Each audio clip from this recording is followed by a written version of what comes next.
Devemos agora falar das vestes, tanto as dos sacerdotes, as quais os hebreus chamam chanes, quanto as do sumo sacerdote, as quais chamam anarabashim. Começaremos pelas comuns, dos sacerdotes. Aquele que ia oficiar era obrigado, segundo a lei, a ser puro e casto. Ele revestia-se de uma veste chamada manachás, isto é, que segura forte, uma espécie de calção de linho retorcido que se prendia nos rins. Colocava por cima uma túnica de um duplo tecido de lã e linho, a qual chamavam chetonem, porque o linho se chama chetom. Ela descia até os calcanhares, era muito justa no corpo e tinha também mangas muito estreitas para cobrir os braços. A túnica era presa sobre o peito, um pouco abaixo das espáduas, com um cinto da largura de 4 dedos, o qual era de tecido fraco, de maneira que se parecia com uma pele de cobra. Diversas flores e figuras nele estavam representadas, com um ninho de cor escarlate, púrpura e jacinto. Essa cinta dava 2 vezes a volta em torno do corpo.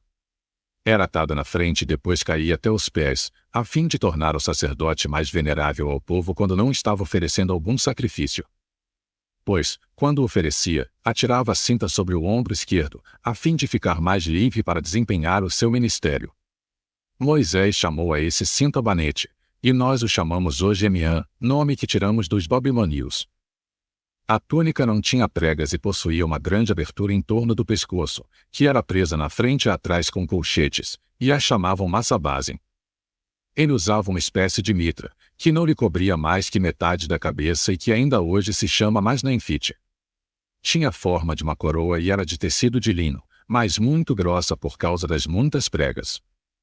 Colocava-se por cima uma touca de pano muito fino, que cobria toda a cabeça e descia até a fronte, ocultando as costuras e pregas dessa coroa. Era presa com muito cuidado, para que não caísse durante o sacrifício. Essas eram as vestes do sacerdote. Quanto às do sumo sacerdote, além do que acabo de dizer, ele se revestia de uma túnica cor de jacinto, chamada metir, que lhe ia até os calcanhares. Ele a cingia com um cinto semelhante ao de que falei, exceto que era entrelaçado de ouro. A parte inferior de seu vestuário era ornada de franjas com guizos e campainhas de ouro, entremeadas de maneira igual. Essa túnica, que era toda uma só peça, sem costura, não era aberta de lado, mas de alto a baixo, isto é, por trás desde o alto até abaixo das espáduas e na frente apenas até a metade do estômago. Para adorno dessa abertura, colocaram-se bordados, como também naquelas feitas para passar o braço. Por cima dessa túnica, punha-se uma terceira veste, chamada éfode, parecida com a que os gregos chamam epumis, cuja descrição é esta: tinha um côvado de comprimento, mangas, e era como uma espécie de túnica curta. Era de um tecido tingido com várias cores e misturado com ouro e deixava sobre o meio do peito uma abertura de 4 dedos enquadrado. A abertura era coberta por uma peça de pano semelhante ao do éfode. Os hebreus chamam-no assim, e os gregos, logion, que significa em língua vulgar racional ou oráculo. Tinha largura de 1 palmo e estava preso à túnica por colchetes de ouro, juntamente com uma tira cor de jacinto, que passava por anéis.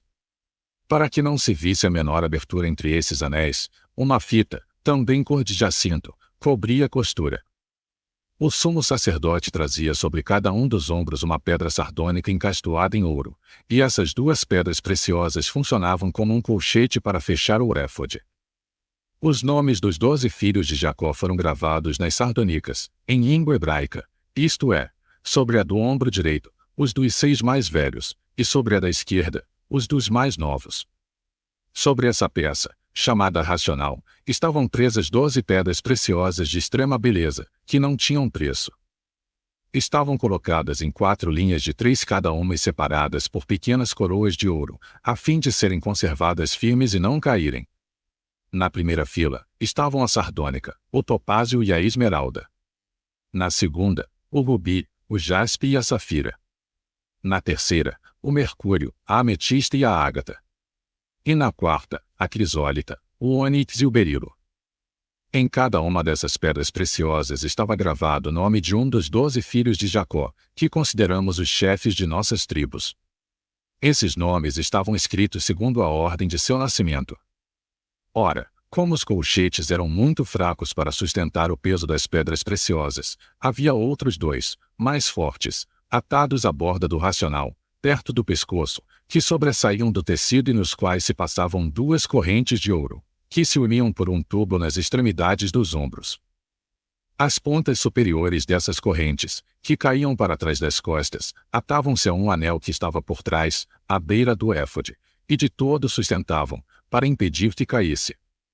Um cinto de diversas cores, tecido de ouro, estava preso ao racional e o prendia todo, atando-se por cima das costuras e daí pendendo para baixo.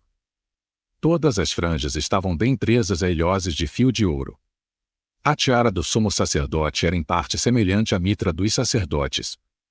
Tinha mais, porém, uma outra espécie de touca por cima da de cor de jacinto.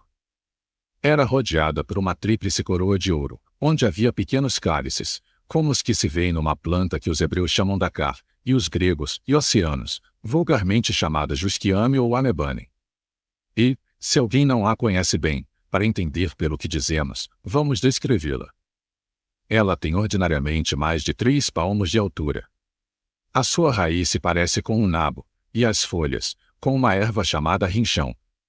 Possui uma pequena pele, que cai quando o fruto está maduro. De seus ramos saem como que pequenas taças, cálices do tamanho da junta de um dedinho, cuja circunferência se parece mesmo com uma taça.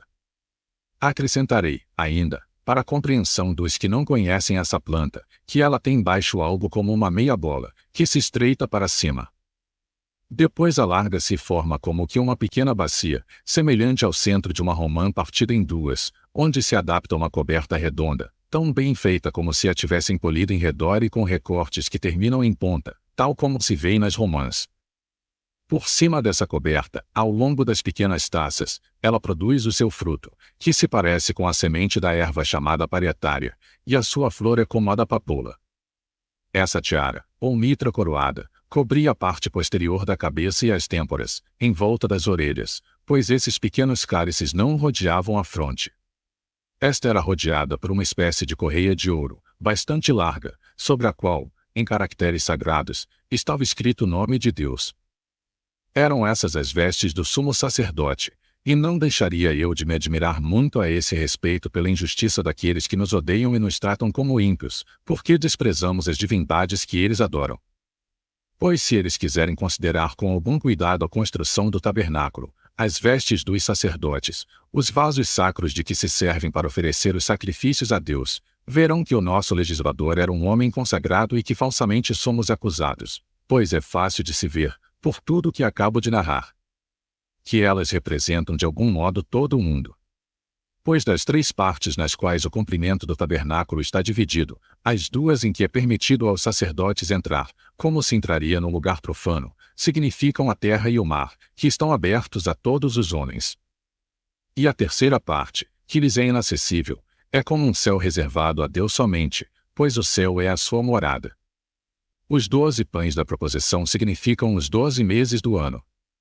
Os véus, tecidos de 4 cores, indicam os 4 elementos, pois o linho refere-se à terra, que o produz, e é da mesma cor. A púrpura significa o mar, pois é tingida com o sangue de um certo peixe. O escarlate representa o fogo. A túnica do sumo sacerdote significa também a terra. O jacinto, que tende para a cor do azul, representa o céu, as sementes de romã, os relâmpagos, o som das campainhas, os trovões. O éfode, tecido de 4 cores, representa também toda a natureza. Penso que o ouro foi acrescentado para representar a luz. O racional, que está no meio, representa também a terra, que está no centro do mundo, e o cinto que o rodeia tem relação com o mar, que circunda a terra. Quanto às sardonicas que servem de colchetes, indicam o sol e a lua. As outras 12 pedras preciosas simbolizam os meses do ano. A tiara, sendo da cor do jacinto, significa o céu, sem o que não seria digno de que nela se escrevesse o nome de Deus, e a tríplice coroa de ouro representa, por seu brilho, a sua glória e a sua soberana majestade.